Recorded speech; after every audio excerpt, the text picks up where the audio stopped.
Estamos con Daniel Filmus, bienvenido Daniel. Pero antes de conversar con el candidato del Frente para la Victoria, vamos a abrir nuestro habitual bloque político con Iván Jagroski. Así es, Víctor Hugo, porque actividad dentro de la provincia de Buenos Aires y la capital federal, el territorio que conoce y mucho Daniel Filmus. Cristina Fernández de Kirchner, precandidata a senadora nacional por la provincia de Buenos Aires por Unidad Ciudadana, estuvo en la cuarta sección electoral. Lo hablábamos con Fernando Espinosa, candidato a diputado nacional del mismo espacio, porque visitó a los tamberos de Lincoln. Estuvo conversando con el presidente de la sociedad rural de ese lugar, que aunque usted no lo crea, se llama Aníbal Fernández. Al margen de la humorada, Cristina Kirchner visita un distrito, en realidad visita una sección electoral habitualmente esquiva. Ahí lo vemos a Mariano Pinedo, hermano de Federico, candidato en San Antonio de Areco. Federico Pinedo, estoy hablando del presidente provisional del Senado, del oficialismo nacional, porque en esa sección electoral que le es habitualmente esquiva al peronismo, Cristina eligió su primera visita de campaña. Recordemos también que la apertura, el lanzamiento, el inicio de la actividad electoral para la expresidenta fue en Mar del Plata, un territorio en el cual le debería haber ido mejor en las elecciones de 2015 al peronismo bonaerense y no lo fue tanto. En Mar del Plata y en Lincoln, los dos primeros o los dos territorios que Cristina Kirchner eligió para iniciar su actividad electoral, muestran, esto es absolutamente personal lo que le estoy diciendo, un cambio de registro en la figura de Cristina Kirchner. Es, digamos, tanto que se reclama una autocrítica al peronismo, lo que yo creo que es finalmente el inicio de la campaña política en la provincia de Buenos Aires. Arrancar por Mar del Plata y por Lincoln, de alguna manera, es reconocer que el peronismo tiene que ir por esos votos perdidos en la campaña del 2015. Quien estuvo también de recorrida fue Horacio Antonio Rodríguez Larreta, lo hizo con María Elisa Avelina Carrió aquí en la ciudad de Buenos Aires. Estamos caminando con todos los candidatos, vengo de Rosario, vengo de Santa Fe, agradezco. ¿Hoy dónde estuvimos? Yo me olvidé. Bueno, hoy estuvimos en La Recoleta, antes de ayer en la Villa 20, recorrí toda la ciudad, ahora vamos con María Eugenia a Mar del Plata y a La Plata. Y la verdad que la recepción es impresionante, todo el mundo te dice gracias, por supuesto que hay quejas, pero hay un voto positivo muy grande. ¿Cuáles son esas inquietudes? Y básicamente inquietudes que son propiamente nuestras también, bajar impuestos a las clases medias, sobre todo a los pequeños y medianos comerciantes, el tema de la seguridad, pero que ha avanzado mucho cuando se ve que se está avanzando sobre el narcotráfico. Después en la campaña nuestra, hablando con la gente, escuchando a los vecinos. Hoy muchos vecinos de Recoleta a la mañana, que hablábamos del proyecto de la Villa 31 con Lilita. Hoy seguramente acá en Caballito surgen otros temas. Bueno, terminamos la obra del Plaza Irlanda, que muchos pedían por esta zona. Son los temas de todos los días de la ciudad, ¿no? Me pedían en la línea A, que ya están viendo que tienen todos los vagones con aire acondicionado, cuándo podemos llegar con lo mismo a la E. Los temas del día a día. Sorprende que uno de los ejes de discusión del oficialismo capitalino, en las palabras de Elisa Carrió, sea discutir el costo laboral en plena campaña, ¿no? Cuando uno tiene de espejo lo que fue la reforma laboral en la República Federativa del Brasil. En este momento, Martín Lustó, precandidato a diputado nacional por Evolución, el partido que lleva como cabeza de lista a legisladores a Débora Pérez Volpin, está en el NH Tango, en Cerrito 550, con el lanzamiento de su campaña. Ahí lo vemos, al líder de Evolución. Como en todos lados del Estado que les acabo de describir, subió incomprensiblemente y por encima de lo que la ley originalmente prevé el gasto administrativo. De hecho, en la gestión más reciente que acaba de terminar... Ahí escuchábamos, Víctor Hugo, entonces a Martín Lustó acompañado y previamente con la exposición de Débora Pérez Volpin. Una colega, como usted bien decía, Víctor Hugo, abandonó, me gustó la figura, los fueros periodísticos para dedicarse a la política. Aquí nosotros recibimos a Daniel Filmus. ¿Qué tal, Daniel? ¿Qué tal, Víctor Hugo? ¿Qué se decide en esta elección? En esta elección es interesante definir bien qué se decide, porque es una elección de medio término. Por ejemplo, en Uruguay no existen elecciones de medio término, y cada 5 años se renueva todo. ¿Qué oportunidad nos da una elección de medio término? Decir si nos gustó o no nos gustó estos primeros 2 años de gobierno, si nos sentimos afectados o no. Yo creo que la Constitución argentina es sabia cuando coloca en la mitad del término una posibilidad de la ciudadanía de poder definir qué es lo que ha hecho el gobierno. Yo creo que claramente esta definición en este momento va a ser reprobar lo que ha hecho el gobierno y exigirle, plantearle, advertirle que tiene que cambiar el rumbo económico. Yo la veía recién a Cristina ahí en el tambo y no podía menos que recordar que se bajó el consumo de la leche 20-25%. Digamos. ¿Cómo no lo va a sentir en el pueblo argentino esa baja enorme en las posibilidades de consumo de algo tan elemental y tan básico para los chicos como la leche? ¿Cómo gravitan los temas nacionales en la vida de una ciudad como Buenos Aires?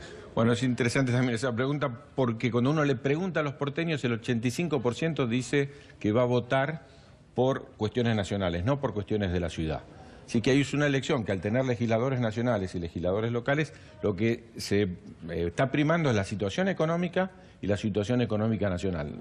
La ciudad de Buenos Aires siempre fue beneficiaria de las épocas de crecimiento. Nosotros vivimos una ciudad donde en muchos momentos lo que se privilegia es la capacidad de consumo que nos dio el crecimiento del 2003 al 2015. Yo creo que lo que impacta más, y por eso recogemos en cierto sentido esta necesidad de advertencia al gobierno de los porteños, es la crisis. Lo veía a Rodríguez Galarreta en un club. Bueno, los clubes están cerrando las puertas en la ciudad de Buenos Aires por el aumento de las tarifas. Hemos estado recorriendo un montón de clubes de barrio que tienen hipotecado su futuro porque las tarifas pueden mucho más que las cuotas de los socios. Una cosa asombrosa que sucede es que aumentó la mortalidad infantil evitable en la ciudad de Buenos Aires. Bueno, eso es a contramano del mundo, porque justamente hoy se conocieron las estadísticas mundiales con el objetivo del mundo al 2030, digamos, al 2030 que se está proponiendo, y en la ciudad de Buenos Aires subió del 6 al 7,2%, pero eso no sería lo más grave, sino es que se diferencia mucho entre el sur y el norte. Nosotros tenemos estadísticas europeas en el norte y tenemos estadísticas casi africanas en el sur, y es de una gravedad inusitada. Hablando de norte y sur, es vergonzoso lo que ocurre en la diferencia que hay de calidad de vida entre el norte y el sur de la capital. Bueno, si uno tuviera que definir esta de mortalidad infantil es la fundamental, pero voy a mencionar dos más. El trabajo. Nosotros llegamos a 2 dígitos de desocupación en el norte, ¿sí? Y tenemos una desocupación del 6% todavía. 2 dígitos en el sur y 6% en el norte. Y al mismo tiempo la otra estadística es la falta de vacantes en la educación. Nosotros tenemos 20.000 vacantes que su mayoría están en la zona sur, que no pueden ser cubiertas porque no hay lugar en las escuelas del sur de la ciudad. Fundamentalmente en los niveles inicial y el nivel secundario, que es donde más necesitamos reforzar. Pero, Víctor Hugo, me parece que esto que veíamos recién, porque vimos como 2 candidatos, distingue mucho la ciudad de Buenos Aires, ¿no? Veíamos a Lustó y veíamos a Carrió, y en algunos lugares dice que la oposición está dividida. Acá lo que nosotros planteamos es que el oficialismo está dividido. Tenemos al embajador en Estados Unidos, recordado por el negocio de las armas, y tenemos a Lilita Carrió, 2 funcionarios oficiales que están en este momento compitiendo entre sí, y yo creo que hay una decisión del gobierno nacional de colocar como si fuera de la oposición, alguien del oficialismo para dividir el voto de la oposición, porque sabe que la mayoría de los porteños, más del 70%, hoy es crítico de la situación nacional. Dentro de ese programa, ¿cómo les está yendo? Bueno, lo que uno ve en las encuestas, que no nos gusta mucho hablar de eso, muy bien, pero lo que ve principalmente es esa necesidad que tiene la ciudadanía de expresar el descontento y expresarle de alguna manera al gobierno los golpes que está recibiendo en el bolsillo por parte de las políticas oficiales. Me parece que ese es el elemento central. Muy cerca de acá, estuvimos caminando hoy por la calle Córdoba, donde están los outlets, acá a 10 cuadras, y uno ve que en promedio hay 3,8 negocios cerrados por cuadra, ¿no? Y nos decía uno de los empresarios, mira, tenía 9 negocios que yo pude construir en los 10 años anteriores, estoy cerrando 4, y no quiero echar a la gente. El que tiene la pyme no quiere echar porque tiene una relación casi personal. Ahora, todas esas cosas se refieren a la política nacional. Es decir, esta gente está afectada por la política nacional. ¿En cuánto incumbe a la ciudad? Digo, en el manejo de la campaña. Bueno, como te decía recién, los problemas nacionales son los que ocupan la cabeza de los porteños. Así como en aquel momento, cuando estaba Macri como jefe de gobierno, los porteños nos costaba definir cuánto de nuestro bienestar tenía que ver con la ciudad y cuánto con la nación, hoy, que es del mismo signo, provincia, ciudad y nación, sentimos que lo que hay que advertirle es a este gobierno nacional y a este gobierno de la ciudad, que así las cosas no van bien, que hay que buscar una forma, no digo de tomar el programa de la oposición. Nosotros fuimos votados para ser oposición, no le vamos a pedir a Macri que tome el programa que llevamos nosotros en el 2015, pero sí uno le puede decir que cumpla las promesas, porque lo que hubo claramente fue un fraude electoral que hizo que Macri en los debates y en la publicidad previa prometiera muchas cosas que una por una se están desmintiendo en la realidad. Hablando de debates, ¿va a haber uno? Bueno, esperamos que haya muchos debates. Nosotros tenemos una concepción de debate diferente. Hemos visto discutir entre Lustó y Carrió un debate entre oficialistas. Nosotros creemos que el debate tiene que ser de cara a la gente. Y creemos también que el debate entre los candidatos, que va a ser seguramente después de agosto, porque Víctor Hugo, una particularidad de la ciudad también, es que nuestra fuerza tiene paso. Unidad Porteña tiene 3 fuerzas. Unidad Ciudadana, que es la nuestra, es una de las 3 que compiten en las PASO.